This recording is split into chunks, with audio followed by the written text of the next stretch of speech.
নমস্কার বন্ধুরা, welcome to my channel মাঠে ময়দানে অফিসিয়াল। বন্ধুরা, এই ভিডিওতে আমি ইস্ট বেঙ্গল, মোহনবাগান ও ইন্ডিয়ান ফুটবল নিয়ে কিছু আলোচনা করব। তোমরা যারা যারা আমার ভিডিওটা দেখছো, আমার চ্যানেলটা প্লিজ সাবস্ক্রাইব করে নাও ইন্ডিয়ান ফুটবলের এরকম আরো আপডেট পেতে। প্রথমে একটু ডার্বির টিকিটের কথা বলে দিই। ডার্বির টিকিট নিয়ে একটু কনফিউশন হচ্ছে অনেকেরই, যদিও প্রতিটা ডুরান্ড ডার্বিতে যা হয় এবারও তাই হচ্ছে। টিকিট পাওয়া খুবই মুশকিল হচ্ছে। অনলাইনে তো প্রায় প্রথম থেকে সোল্ড আউট দেখাচ্ছে। যে কটা টিকিট ছাড়া হয়েছিল তাও কিন্তু আর পাওয়া যাচ্ছে না। আবার আজকে হয়তো বেশ কিছু টিকিট ছাড়া হবে, তোমরা একটু নজর রেখো। যারা যারা অলরেডি অনলাইন টিকিট কিনেছো, আজকে তারা রিডেমশন করতে পারবে সকাল 11টা থেকে সন্ধ্যে 7টা অবধি। এটা ইস্ট বেঙ্গল সমর্থকরা করবেন ইস্ট বেঙ্গল ক্লাব থেকে।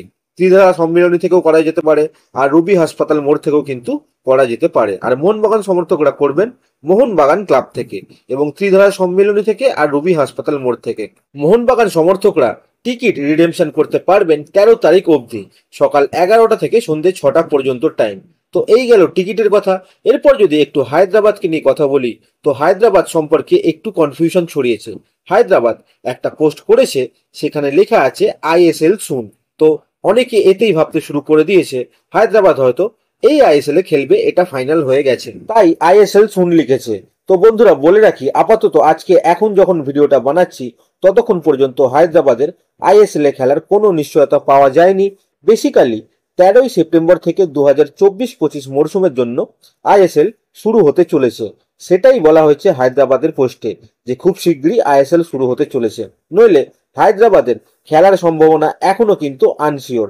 দেখা যাক এখন কি হয়। এরপর যদি আমরা একটু ভিঘ্নেশ দক্ষিণামূর্তিকে নিয়ে কথা বলি, তো ভিঘ্নেশের ইস্ট বেঙ্গলে আসার চান্স ক্রমশ ক্ষীণ হয়ে আসছে। চেন্নাই প্রায় ভিঘ্নেশের সাথে কথাবার্তা কিন্তু পাকা করে ফেলেছে। অ্যাকচুয়ালি চেন্নাই ভিঘ্নেশকে একটা লং কন্ট্রাক্ট অফার করেছে। আর ভিঘ্নেশও বলতে গেলে ওই রিজনেরই ছেলে, কর্ণাটকের বাড়ি ভিঘ্নেশের। ফলে স্বভাবতই চেন্নাইকেই বেশি প্রেফারেন্স দেবে ভিঘ্নেশ, এটা কিন্তু বলাই যায়। সেখানে ইস্ট বেঙ্গলই পিছিয়ে গেছে। যা শোনা যাচ্ছে ভিঘ্নেশ চেন্নাইয়ে সাইন করার খুব কাছাকাছি আছে। ইস্ট বেঙ্গল যদি ভিঘ্নেশকে না পায় তো অবশ্যই তাদের টার্গেট সেট করবে। ইস্ট বেঙ্গলের নজরে বেশ কিছু লেফট ব্যাক রয়েছে, সেখান থেকে পসিবল টার্গেট হতে পারে নাওরেম রোশন সিং। নাওরেমের সাথেও বেশ কিছুটা কথাবার্তা বলে রেখেছে কিন্তু লাল হলুদ ম্যানেজমেন্ট। ভিঘ্নেশ আর নাওরেমই লেফট ব্যাকের টার্গেটে ছিল। ভিঘ্নেশের ব্যাপারটা দেখা হচ্ছিল কি হয়। রোশনকে এবার হয়তো টার্গেট করবে লাল হলুদ ম্যানেজমেন্ট, দেখা যাক এখন কি হয়। এরপর যদি আমরা একটু ইস্ট বেঙ্গলের কথা বলি, তো লাল হলুদ সমর্থকরা কালকে রাতেই সুখবরটা পেয়ে গেছে। আমি কমিউনিটি পোস্ট করেও জানিয়ে দিয়েছিলাম যে আনোয়ার আলী এনওসি পেয়ে গেছে এবং আনোয়ারকে দিল্লি এফসিতে ফিরিয়ে দেওয়া হয়েছে। দিল্লি এফসি থেকে এবার যে কোনো ক্লাবে সাইন করতে পারবে আনোয়ার, এটা বলা হয়েছে। এইবার আনোয়ার ইস্ট বেঙ্গলে সাইন করবে, এটা তো পরিষ্কার। প্রথম ইন্টেরিয়াম অর্ডারটার পরেই ইস্ট বেঙ্গলে যাওয়ার জন্য ট্রান্সফার অ্যাপ্লিকেশন অলরেডি করে দিয়েছিল আনোয়ার, কিন্তু পরবর্তীকালে সেই অর্ডারটা স্টে লেগে যায়, তাই ট্রান্সফার অ্যাপ্লিকেশনটা তখন অ্যাপ্লিকেবল হয়নি। এবারে কিন্তু সেটা হবে না। আনোয়ার শোনা যাচ্ছে ইস্ট বেঙ্গলে আসার জন্য কালকেই ট্রান্সফার অ্যাপ্লিকেশন করে দিয়েছে, অথবা আজকে করবে। যাই হোক, ইস্ট বেঙ্গলে সাইন করবার পরে তার কোনো টুর্নামেন্টে খেলতে বাধা নেই। ইভেন এই চলতি ডুরান্ড টুর্নামেন্টেও খেলতে আনোয়ারের কোনো বাধা নেই। ইস্ট বেঙ্গল রেজিস্টার করাতে পারে, কিন্তু একটা রিস্ক আছে। প্লেয়ার স্ট্যাটাস কমিটিও তাদের অর্ডারে বলেছে প্লেয়ার ও ক্লাব তাদের নিজেদের রিস্কে সাইন করতে পারে। সেটা কি রিস্ক? রিস্কটা হচ্ছে আনোয়ারের ডিসিশনটা এখনো পেন্ডিং। এবার তার দল যদি তাকে সাইন করিয়ে কোনো টুর্নামেন্টে রেজিস্টার করায়, তারপর যদি প্লেয়ার স্ট্যাটাস কমিটির ডিসিশনে প্লেয়ারটার ব্যান হয়, সেটা 4 মাস হতে পারে, 6 মাস হতে পারে, যে কদিনই হোক, তাহলে ক্লাব আর আনোয়ারকে খেলাতে পারবে না। এটা হচ্ছে রিস্ক। সাইন করানোর পর ব্যানের কারণে খেলতে না পারলে ক্লাবের কিছু বলার থাকবে না। এছাড়া যদি আর্থিক ক্ষতিপূরণ দিতে হয়, সেটাও ক্লাবকে নিতে হবে। যদি প্লেয়ারটার সাইন হয়ে যায়, তো এই রিস্কগুলো নিয়ে প্লেয়ার রেজিস্ট্রেশন করাতে হবে ক্লাবকে। এবার কথা হচ্ছে ইস্ট বেঙ্গল এই রিস্ক নিয়ে প্লেয়ার রেজিস্ট্রেশন করবে কিনা। আমাদের কাছে যা খবর, ইস্ট বেঙ্গল কিন্তু আনোয়ারকে ডুরান্ড কাপের জন্য রেজিস্টার করাবে।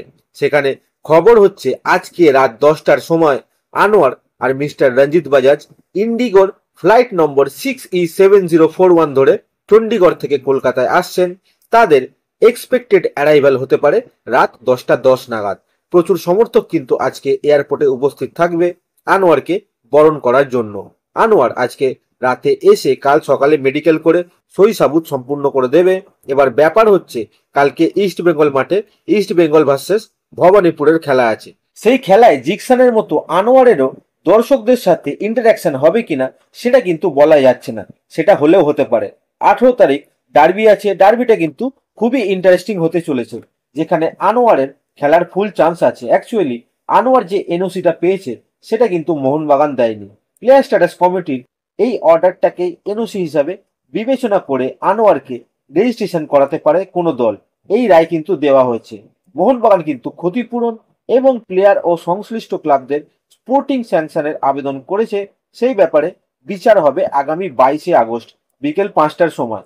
সেই দিন সম্পূর্ণ বিচারের রায় কিন্তু বেরিয়ে আসবে। আপাতত আজকে আনোয়ার আসছে রাত 10টায়, কাল সকালে তার মেডিকেল হবে, দেন প্র্যাকটিস। এরপর দেখা যাক ম্যাচ ফিট হয়ে কবে নাগাদ মাঠে নামবে আনোয়ার। তো আজকে ভিডিওতে এতটুকুই, দেখা হচ্ছে আবার পরের ভিডিওতে। নমস্কার।